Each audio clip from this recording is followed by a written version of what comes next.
नमस्कार बंधु, कैसे हैं आप लोग। आशा है सब सही ही होंगे। लीजिए, आज प्रस्तुत है तेजेंद्र शर्मा भैया की कहानी दिल बहलता क्यों नहीं। शहर में एक बार फिर लॉकडाउन लग गया है। नरेन नाराज़ हैं, सरकार से भी, समाज से भी और अपने आप से भी। उसे समझ नहीं आता कि जब सभी जानते हैं कि कोरोना जैसा वायरस पूरे शहर को, पूरे देश को, बल्कि पूरी दुनिया को जकड़े हुए है, फिर भी मजाल है कोई सोशल डिस्टेंस या फेस मास्क का इस्तेमाल कर रहा हो। उसका दोस्त उसे धरती पर ले आता है। तुम कभी ज़मीनी हकीकत को भी समझोगे या फिर अमेरिकी ही बने रहोगे। मियाँ, तुम खुद ही अमेरिका छोड़कर वापस मुंबई आकर बसे हो। तुम्हें यहाँ की सच्चाई समझनी होगी। तुम्हारा तो सारा जीवन इसी शहर में बीता था, जहाँ आदमी 2 वक्त की रोटी के लिए इतना संघर्ष करता हो। वहाँ फेस मास्क के लिए कहाँ से पैसे लाएगा। तुम्हें पता है ना कि फेस मास्क आता कितने का है। फेस मास्क मुंबई में ज़रूरत की वस्तु नहीं है, स्टेटस सिंबल है बंधु। या मुंबई है मुंबई। यहाँ की सरकार एक वसूली गैंग है। इसके पास आम आदमी की मुश्किलों के लिए कोई समय नहीं है। हरीश उसका दोस्त है तो कड़वा, मगर बात सच्ची करता है। उसका तकिया कलाम है फाड़ दी बास। नरेन आज तक इस वाक्य का अर्थ नहीं समझ पाया, मगर हरीश के पास शब्दों का एक ऐसा जखीरा है कि वह जब चाहे अपने खजाने से कुछ ऐसे शब्द निकाल लाता है जो एक ही स्थिति को 10 अलग ढंगों से परिभाषित कर देते हैं। पत्रकार है, दबंग है। नरेन की उसकी अच्छी पड़ती है। नरेन ने अच्छे दिनों में लोखंड वाला अंधेरी में एक फ्लैट खरीद लिया था। आजकल उसके काम आ रहा है, वरना मुंबई में आजकल फ्लैट खरीद पाना आसान है क्या। बेंजर अपार्टमेंट में 2 बेडरूम का फ्लैट 1,20,000 रुपये में खरीद लिया था। आज वही 3 करोड़ का हो गया है। बेचारा हरीश मीरा रोड में रहता है। आजकल कोरोना काल में तो मुंबई का बॉर्डर तक पार नहीं कर पाता। नरेन की अपनी एक समस्या है। उसकी माँ भी शिव जी की पुजारिन है और उसकी पत्नी भी। बेटी अमेरिका में है और बेटा लंदन में। नरेन शिवानी दोनों मुंबई में हैं। शिवानी नरेन की हर बात मानती है, मंदिर मस्जिद को ढकोसला मानती है, मगर अपने शिव जी की पूजा में कोई कमी नहीं करती। हर बात पर शिव जी को याद करती है। उसका मानना है कि इस कोरोना काल से मुक्ति का एक ही रास्ता है, हर भारतीय महामृत्युंजय मंत्र का जाप करे। आपको पता है कि महामृत्युंजय मंत्र क्या है? भला आपको क्या पता होगा। आप तो खुद भी रिचर्ड डॉकिंस के चमचे हैं और बेटे को भी उसी के पीछे लगा रखा है। ओम त्र्यंबकम यजामहे सुगंधिम पुष्टिवर्धनम। आपने सुना कितने सुंदर शब्द हैं इस मंत्र में।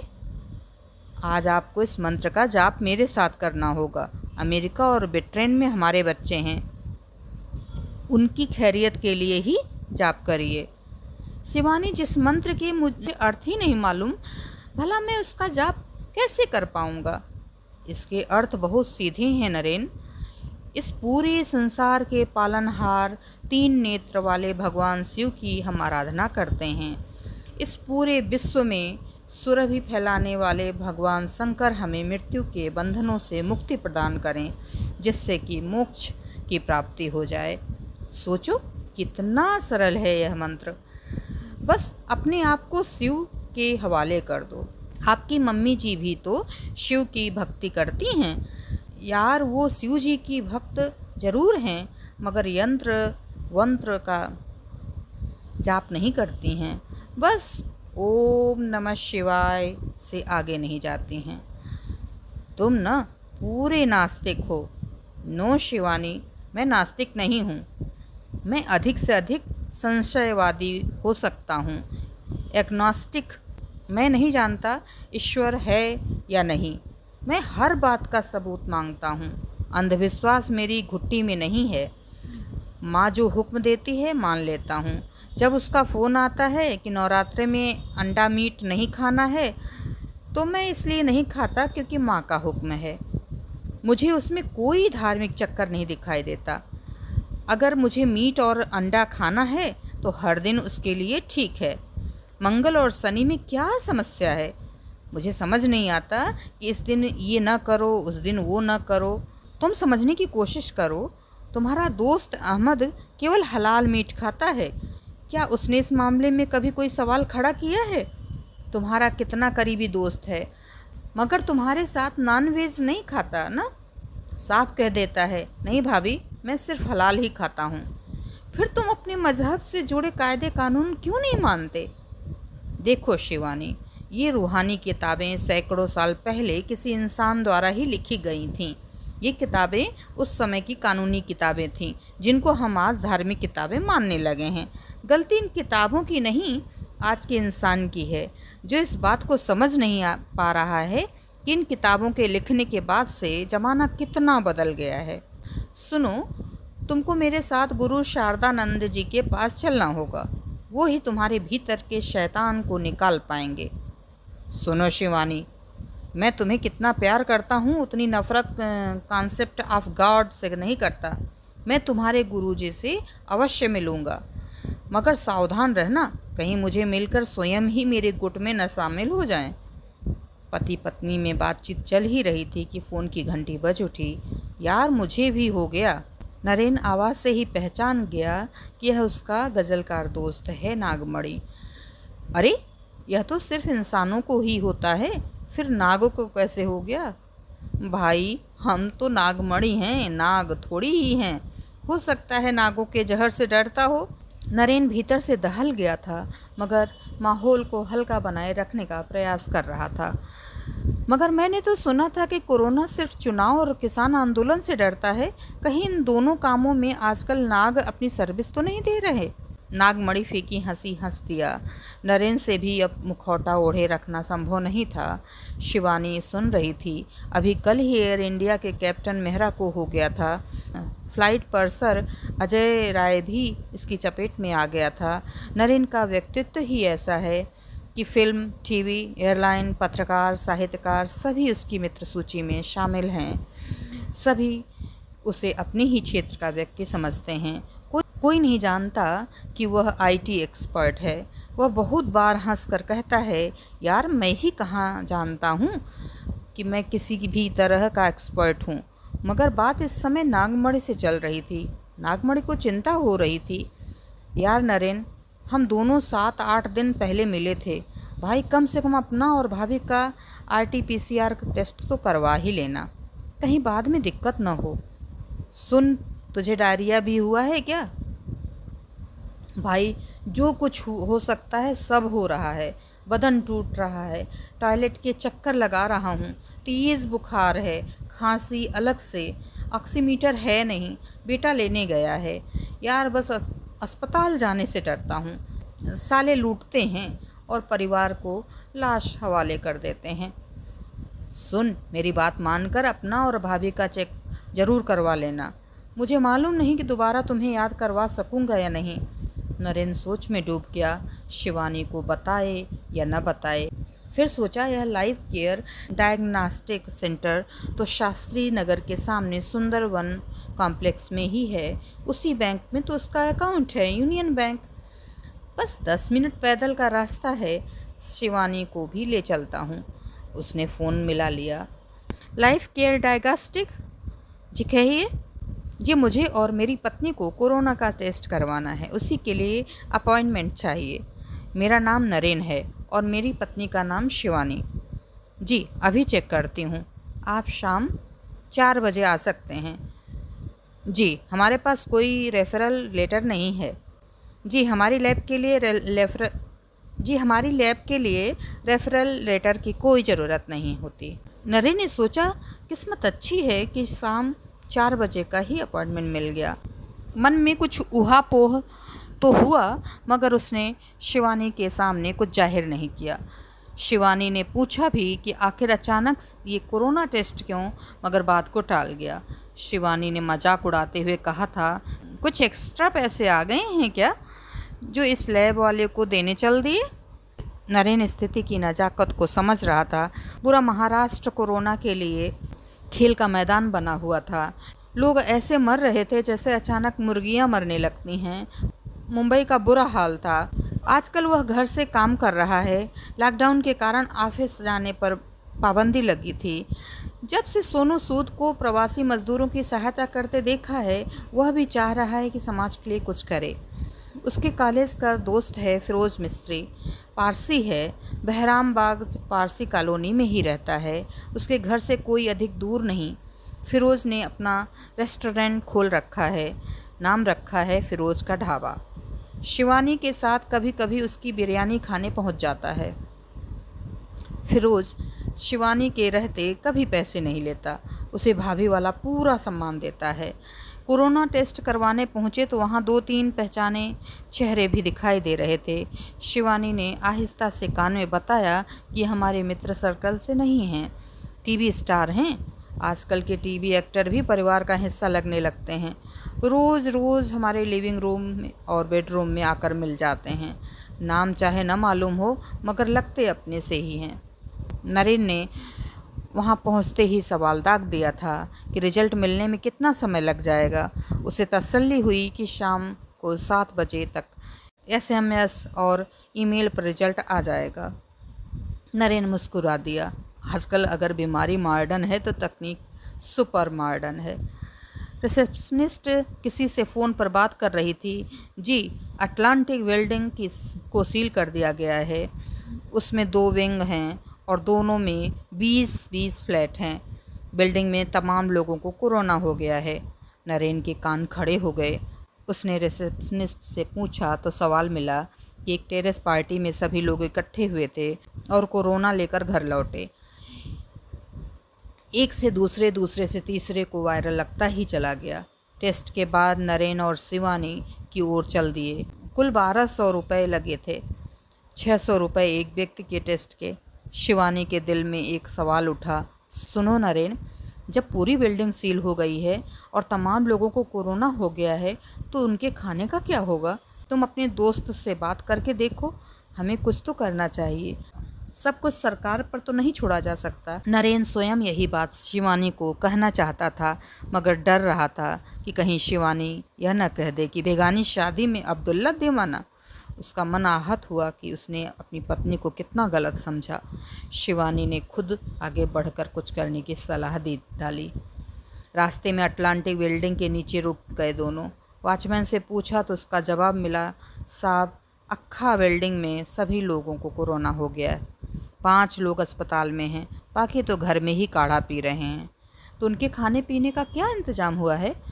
इस बारे में अपन को कुछ नहीं मालूम साहब, सेक्रेटरी को मालूम होएगा। तुम्हारे पास सेक्रेटरी साहब का नाम और नंबर है क्या? जी, इधर रजिस्टर में लिखा तो है, अभी देखकर बताता हूँ। उनका नाम है मिस्टर सारवडेकर और नंबर आप खुद ही इधर से देखकर लिख लीजिए। वैसे साहब, आप इंटरकॉम से बात कर लीजिए। नरेन ने शिवानी की ओर देखा और शिवानी ने आंखों से ही इनकार कर दिया। बात सच भी थी। जिस फ़ोन से इतने लोग बातें कर चुके हों, न मालूम किसे वायरस ने जकड़ रखा हो। नरेन ने आहिस्ता से कह दिया कि वह घर जाकर सारवेडकर साहब से बात कर लेगा। तुमने सोचा क्या है नरेन? क्या प्लान बना रहे हो? सोच रहा हूँ कि कम से कम अगले 10 दिन तक इस बिल्डिंग के तमाम 40 फ्लैट में लंच और डिनर पहुँचाने का बंदोबस्त किया जाए। अपने कॉलेज के पुराने मित्रों को फ़ोन लगाता हूँ। फिरोज़ को कहेंगे कि अपने ढाबे से हमें कास्ट प्राइस पर पैकेट बना कर दे दे। मेरा ख्याल है कि खाना वेजिटेरियन ही रखेंगे, सभी खा सकते हैं। यदि नॉन वेज दिया तो चक्कर रहेगा कि कौन वेज है और कौन नॉन वेज। सारवडकर साहब ने जब फ़ोन सुना तो सन्नाटे में रह गए। कौन हो सकता है यह फरिश्ता जो अनजान लोगों के बारे में इतनी शिद्दत से सोच सकता है? उन्होंने सहमति दे दी कि दोपहर को 12:30 बजे और रात को 4:30 बजे खाना सप्लाई कर दिया जाए। वॉचमैन ऊपर आकर हर घर को पैकेट पहुंचा जाएगा। नरेन ने जल्दी से कंप्यूटर में एक्सेल शीट बनवाई और हर फ्लैट में कितने लोग रहते हैं उनकी सूची तैयार कर ली। कुल मिलाकर 155 लोग बने। नरेन ने तय कर लिया था अगर कहीं से कोई मदद नहीं मिली तो वह 1 सप्ताह का खर्चा तो अपने सिर पर ले लेगा। मगर फिरोज मिस्त्री ने दरियादिली दिखाई और अपने अपने कुछ मित्रों को भी साथ मिला लिया। 5 मित्र जुड़ गए। पूरा प्रयास किया जाएगा कि लंच और डिनर में अलग अलग मेनू बनाया जाए। रात को टीवी चलाया तो हर तरफ ऑक्सीजन की कमी, रोते कलपते रिश्तेदार, लोगों की मौत की खबरें और टीवी पर शोर मचाकर लड़ते राजनीतिज्ञ। नरेन ने दुखी होकर शिवानी से कहा, शिवानी, क्या राजनीति में जाने की पहली शर्त बेशर्मी होती है? इन लोगों के दिल में आम आदमी के लिए जरा भी दर्द नहीं होता। सच भी था। कुछ दिन पहले तक परमवीर, सचिन वाजे और अनिल देशमुख टीवी पर छाए रहते थे। उन पर बहस होती रहती थी। आज ऑक्सीजन सप्लाई, वेंटिलेटर और दवाओं को लेकर वही चेहरे, वही लोग उसी निचले स्तर की बातें कर रहे थे। समाज में ऐसे लोग भी हैं दवाओं और ऑक्सीजन की कालाबाजारी कर रहे हैं। जिसे देखो प्रधानमंत्री, गृह मंत्री, मुख्यमंत्री, सांसद, विधायक, पार्टी प्रवक्ता सभी को गाली दे रहा है। मगर हम अपने आप को कब गाली देना सीखेंगे? यह 700 रुपये का ऑक्सीमीटर हम ही तो 3000 रुपये में ब्लैक कर रहे हैं। रेमडेसिविर को 20-20 हज़ार में हम ही बेच रहे हैं और हमारे ही भाई बंद तो इंजेक्शन में ग्लूकोज का पानी डालकर बेच रहे हैं। शमशान की लकड़ियों तक हम बेईमानी कर रहे हैं। कब्र खोदने में भी कमाई कर रहे हैं। अस्पताल में बेड दिलवाने तक तो हम लोगों को बेवकूफ़ बना रहे हैं। हमारा तो ज़मीर ही खराब है। हमें किसी से कुछ भी अपेक्षा करने का हक नहीं। घर आते ही पत्नी किचन में घुस गई। अरे शिवानी, इतनी जल्दी क्या पकाना शुरू कर दिया? नरेन, रास्ते भर मैं एक ही बात सोचती आई। हम सबके बारे में सोचते हैं मगर अपनी ही सोसाइटी के वॉचमैन के बारे में कोई नहीं पूछता। इस लॉकडाउन का असर उन पर भी तो होता है। आज मैं वेजिटेरियन बिरयानी बना रही हूँ। ये 3 लोग हैं। 3 प्लास्टिक के डिब्बों में अलग अलग डालकर इनको दे दूँगी। इनको देखकर दिल बहुत दुखता है। पता नहीं इनकी पत्नियाँ यूपी के किस गांव में इनकी प्रतीक्षा कर रही होंगी। इनके लिए कुछ करना जैसे साक्षात भगवान के लिए कुछ करना होगा। नरेन के सामने अपनी पत्नी के व्यक्तित्व के नए नए आयाम खुल रहे हैं। कम बोलने वाली पत्नी के भीतर कितनी गहरी सोच है इस कोरोना काल में निकल कर सामने आ रही है। एक बात वह कभी समझ नहीं पाया कि शिवानी हर चीज़ को सीधा भगवान से क्यों जोड़ देती है। उससे कम तो कोई बात ही नहीं करती। उसे आज भी लगता है कि आसमान में कोई भगवान बैठा है जो अचानक एक दिन अपनी उंगली उठाएगा और धरती कोरोना मुक्त हो जाएगी। दरअसल नरेन शिवानी को इतना प्यार करता है कि उनके भगवान की अस्तित्व को भी मान लेता है। वॉचमैनों को भी अब शिवानी के हाथ की बनी बिरयानी मिली तो उनके मुख से भी एक बात निकली, भाभी, आप तो हमारे लिए भगवान का अवतार हैं। जाहिर है कि शिवानी ने आहिस्ता से नज़रें उठाकर नरेन की तरफ देखा और अपने भगवान को याद कर लिया। शिवानी समय समय पर नरेन को याद दिलाती रहती है कि नरेन की माँ किस तरह भगवान शिव की आराधना करती हैं, मगर उसके पास भी रटा रटाया जवाब रहता है, जब तक माँ है, माँ का हुक्म है, मैं हर काम करता रहूँगा। पिताजी का श्राद्ध, नवरात्रि वगैरह वगैरह बात की बाद में देखी जाएगी। आज फिर हरीश का फ़ोन है। हाँ जी, फाड़ दी। यार, आज तू मुझे समझा ही दे। तेरी यह टर्मिनोलॉजी समझ नहीं आती। गुरु, यह तो हमारा तकिया कलाम है। और सुनाओ, टीवी में डिबेट देखी? यार, सभी चीखते चिल्लाते रहते हैं, कोई ढंग की बात तो करता नहीं। मुझे तो समझ ही नहीं आता कि यह साले पॉलिटिशियन हर बात में राजनीति क्यों करते हैं। कोरोना जैसे मुद्दे पर चाहे किसी को कोई ज्ञान हो न हो, साले राजनीति ज़रूर करेंगे। हरीश ने भड़ास निकाली। हरीश, राजनेता का तो काम ही राजनीति करना है, मगर तुम पत्रकार लोग क्यों राजनीति करते हो? हमें पत्रकार का नाम पढ़ते ही पता लग जाता है कि किस तरह की बात होगी। अभिसार शर्मा, बरखा दत्त, अजीत अंजुम, राजदीप सरदेसाई, रवीश कुमार आदि बोलेंगे तो पहले से ही पता रहेगा कि क्या बोलने वाले हैं। वही अर्णव गोस्वामी, राहुल शिवशंकर, नाविका, सुधीर चौधरी, अमीश देवगन, दीपक चौरसिया, अंजना, ओम कश्यप सामने आएंगे तो मुद्दे बिल्कुल दूसरे हो जाएंगे। क्या इनमें एक भी पत्रकार अपनी राजनीति को अलग रखकर पत्रकारिता नहीं कर सकता? ओ बाबूजी, इतना गुस्सा सेहत के लिए ठीक नहीं है। पत्रकारिता जगत तो सीधा साधा दो गुटों में बटा हुआ है, एक मोदी के साथ और दूसरा मोदी के विरुद्ध। यह जो तुम ऑब्जेक्टिव पत्रकारिता के बारे में सोच रहे हो ना, उसको तो भूल ही जाओ। चल छोड़ यार, इधर कब आ रहे हो? आ जाओ। तो एक दोस्त लंदन से सिंगल माल्ट लेकर आया है। इसका तो नाम भी अलग सा है, मंकी शोल्डर। गूगल सर्च किया, महंगी वाली है। टिपिकल ग्लेन लेविट या ग्लेन फिडिश टाइप नहीं। किसी शाम को थोड़ी थकान मिटा ली जाए। गुरु, फिर तो घर से निकलने का चक्कर चलाना ही पड़ेगा। हाँ गुरु, इंतज़ार है। शिवानी ने गुरु शब्द सुन लिया, बस खट से पकड़ लिया। नरेन, मैंने गुरुदेव से तुम्हारे लिए अपॉइंटमेंट ले लिया है। वे तुमसे अकेले में मिलने को तैयार हो गए हैं। अब एक बात याद रखना, तुम वहाँ उनसे उनकी बात सुनने जा रहे हो, वहाँ शास्त्रार्थ करने मत बैठ जाना। गुरुजी के साथ थोड़ा आदर से पेश आना। नरेन के पेट में थोड़ी खलबली सी मचने लगी। वह ऐसी स्थितियों से बचना चाहता है। वह जानता है कि जो भगवान को मानता है वह उसे छोड़ने वाला नहीं है, और जो नहीं मानता है उसे मनवाया नहीं जा सकता।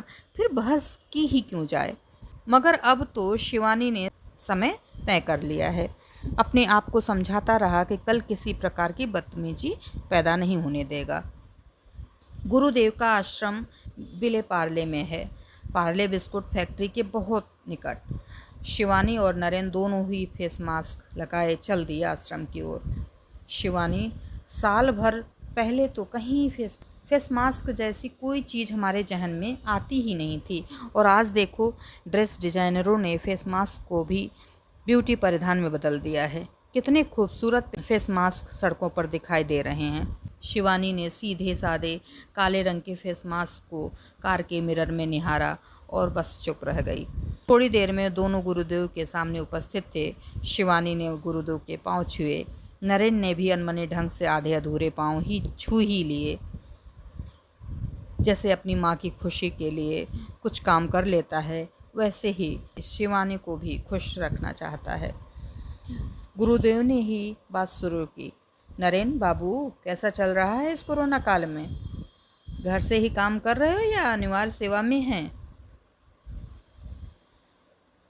जी, घर से ही कर रहा हूँ गुरुजी। इस वायरस ने पूरा जीवन अस्त व्यस्त कर दिया है। नरेन, एक बात बताओ, क्या तुम इस वायरस को देख सकते हो? जाहिर है कि आंखें इस वायरस को देख नहीं सकती। बस यही समझने की बात है। वायरस दिखाई नहीं देता मगर है। ठीक उसी तरह भगवान दिखाई नहीं देते मगर वे हैं। वे हमारे हर काम पर नज़र रखे हैं। गुरुजी, क्या मुझे जवाब देने का हक है?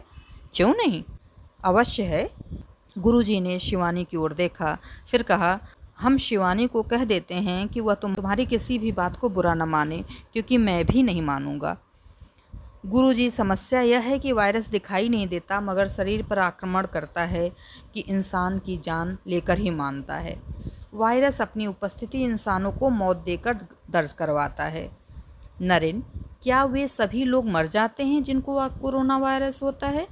ऐसा तो नहीं होता। अधिकतर लोग तो बच जाते हैं। मरने वालों का प्रतिशत ठीक होने वालों के प्रतिशत से बहुत कम है।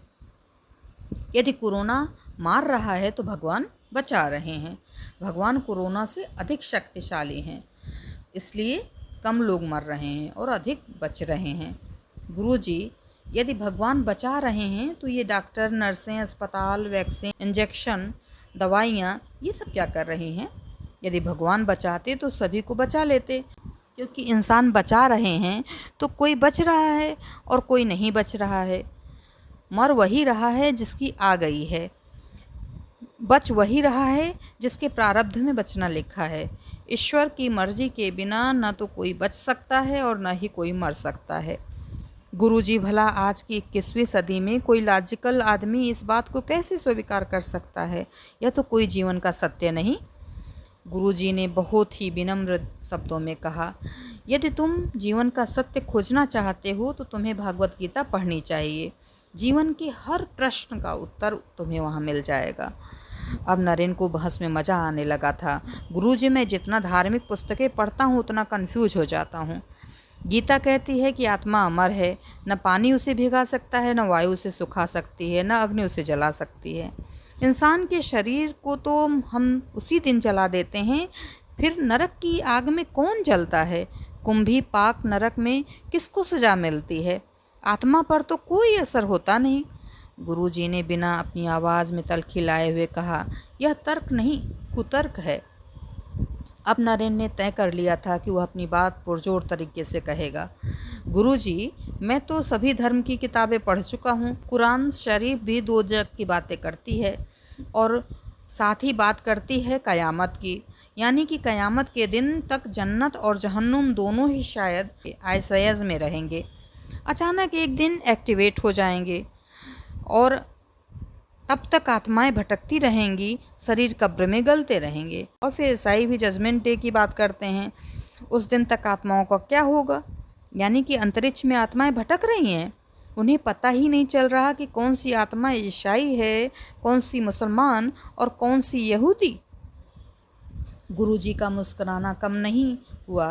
नरेन, आपने देखा नहीं कि आजकल मंदिरों गुरुद्वारे किस तरह कोविड सेंटर चला रहे हैं, किस प्रकार आम आदमी को सहायता पहुंचाने के काम में जुटे हैं? गुरुजी, मगर यह तो उनका मेन बिजनेस नहीं है ना, और मैं इस काम की तारीफ़ करता हूँ, मगर यह काम इसलिए हो रहा है क्योंकि उनके मेन बिजनेस पर ताले लटके हैं। यह आपकी जिद है कि आप इस मामले में सकारात्मक सोच अपने निकट आने ही नहीं दे रहे। आपके पास शराब की बोतल है, मगर आप उसमें शराब नहीं चखते, तो आपको शराब का स्वाद और असर मालूम नहीं हो पाएगा। ठीक उसी तरह भगवान ईश्वर आपके सामने हैं, मगर आप उन्हें देखने के लिए अपने भीतर के नेत्र खोलना ही नहीं चाहते। यदि ईश्वर के नशे का असर देखना चाहते हो तो उसे महसूस करने का प्रयास तो करना होगा। गुरुजी, मुझे भगवान, रब, अल्लाह, गॉड का अस्तित्व जानने के लिए किसी न किसी मंदिर, गुरुद्वारे, मस्जिद या चर्च ही तो जाना पड़ेगा। मेरे निकट समस्या यह है कि इन तथाकथित भगवानों के रहने के जो स्थल हैं वे सभी ईंट, मिट्टी, गारा, सीमेंट, पेंट, टाइल्स आदि आदि से बनाए जाते हैं। उन सब के लिए लगते हैं हरे हरे नोट, जिन पर महात्मा गांधी मुस्कुरा रहे होते हैं। यानी कि हर धर्म मजहब के भगवान बेचारे अपने लिए रहने की जगह तक नहीं बना सकते। पापी इंसान को ही यह काम करना पड़ता है। वैसे भी यही तो होता है, जो जन्म देता है वही रहने का स्थान भी देता है। जैसे हम सबको हमारे माता पिता रहने के लिए घर देते हैं, तो जिसने भगवान बनाया उसकी जिम्मेदारी बनती है कि अपने अपने भगवान के रहने के लिए भवन भी बनाए और उसे पवित्र और होली मुकद्दस और जाने क्या क्या कहे। गुरुजी के चेहरे से न तो मुस्कुराहट हटी थी गुरुजी के चेहरे से न तो मुस्कुराहट ही हटी थी और न ही उनमें किसी प्रकार का क्रोध दिखाई दिया। पुत्र, यह तुम्हारा नहीं, कलयुग का दोष है। इस युग में यही होना तय था। इंसान अपने ही बनाने वाले को तर्क की कसौटी पर कसने लगेगा। वही तुम कर रहे हो। कभी तुमने सोचा कि सम्राट अशोक युद्ध जीतने के बाद भी सन्यासी क्यों हो गए? आज तुम कुतर्क के सहारे अपनी बात को सच हुआ मान रहे हो। थोड़े परिपक्व हो जाओगे तो सोच बदल जाएगी। गुरुजी की एक बात नरेंद्र को समझ नहीं आ रही थी कि वे इतने सौम्य और विनम्र कैसे बन पाए। धर्म जैसी बात पर बहस हो और सामने वाला मुस्कुराता हुआ सब सुन ले और अपनी बात इतने मीठे शब्दों में कह दे, ऐसे व्यक्ति को हराने के लिए बहुत मेहनत करनी होगी। मगर नरेन ने एक नई बात सीख ली थी, सामने वाला कितना भी उकसाए अपना आपा मत खोइए, सामने वाला झक मारकर चुप हो जाएगा। चलता हूँ गुरुजी, मेरे इलाके में 40 परिवार के सभी सदस्यों को कोरोना हो चुका है। उनका जजमेंट डे तो आज ही हो सकता है। मुझे तो यह भी नहीं पता कि कौन उसमें हिंदू है और कौन मुसलमान, मगर उन 40 परिवारों को आज रात का भोजन तभी मिलेगा जब मैं फिरोज मिस्त्री के ढाबे से उनके लिए खाना लेकर जाऊंगा। मेरा फ़िलहाल न तो आत्मा बनने का मूड है और न ही क़यामत का इंतज़ार करने का। और हाँ सर, मैं आपके आदेशानुसार इस खास नशे को चखने के लिए ज़रूर पॉजिटिव सोच पैदा करूँगा। शिवानी ने गुरुजी के पांव एक बार फिर छुए। उसने जानबूझकर नरेन से इस विषय में कोई बात नहीं की। नरेन ने कार में रेडियो चला दिया। महाराष्ट्र, दिल्ली, केरल, पंजाब, बंगाल, हर जगह कोरोना का कहर सुनाई दे रहा था। उसे फिरोज मिस्त्री के ढाबे पर पहुंचना था। उसके दिमाग में गालिब की पंक्तियां बजने लगीं, दिल के बहलाने को गालिब ये ख्याल अच्छा है। तो ये थी तेजेंद्र शर्मा भैया की कहानी, दिल बहलता क्यों नहीं। हमें उम्मीद है कि इसे सुनकर आप सबका दिल अवश्य बहल जाएगा। तो कहानी सुनने के लिए आप सभी का बहुत बहुत धन्यवाद। हमारे चैनल साहित्यिक समुंदर में समय देने के लिए भी बहुत बहुत शुक्रिया, आभार, धन्यवाद। मस्त रहिए, खुश रहिए और भगवान को मानते रहिए।